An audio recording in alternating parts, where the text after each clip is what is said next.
வணக்கம் நண்பர்களே. கோலார் ஹைவேல இருக்க அன்னபூர்ணா கிராண்ட் ரெஸ்டாரண்ட்டோடைய ஃபுட் ரிவ்யூ தான் பார்க்க போகிறோம். ரெஸ்டாரண்ட்டில் கார் பார்க்கிங் வசதி இருக்குது. ரெஸ்டாரண்ட் நல்லா நீட்டாக மெயின்டைன் பண்ணுறாங்க. நாங்கள் ஒரு மசால் தோசை ஆர்டர் பண்ணியிருந்தோம்.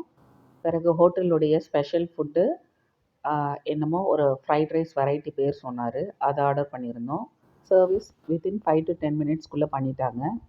ஃபஸ்ட்டு அவங்க ஒரு மசால் தோசையை சர்வ் பண்ணாங்க.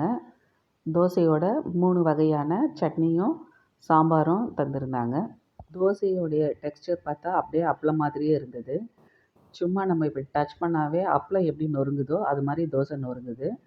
அதில் இருக்கிற மசாலாவை கூட நம்மளால் டிப் பண்ணி சாப்பிட முடியல. நெக்ஸ்ட்டு அவங்க ஹோட்டலுடைய ஸ்பெஷல் ஃப்ரைட் ரைஸோட ரைத்தாவை சர்வ் பண்ணாங்க. மஷ்ரூம், பன்னீர், வெஜிடபிள்ஸ் எல்லாம் போட்டு இந்த ஃப்ரைட் ரைஸ் மேக் பண்ணியிருந்தாங்க. டேஸ்ட்டு ஸ்பைஸியாக நல்லா எக்ஸலண்ட்டாக இருந்தது. இந்த ஃப்ரைட் ரைஸோட விலை ரூ. 230. விலை கொஞ்சம் ஜாஸ்தி தான். தோசையோட விலை ரூ. 100. அப்புறம் இந்த தண்ணி பாட்டிலோடைய விலை ரூ. 30. நன்றி.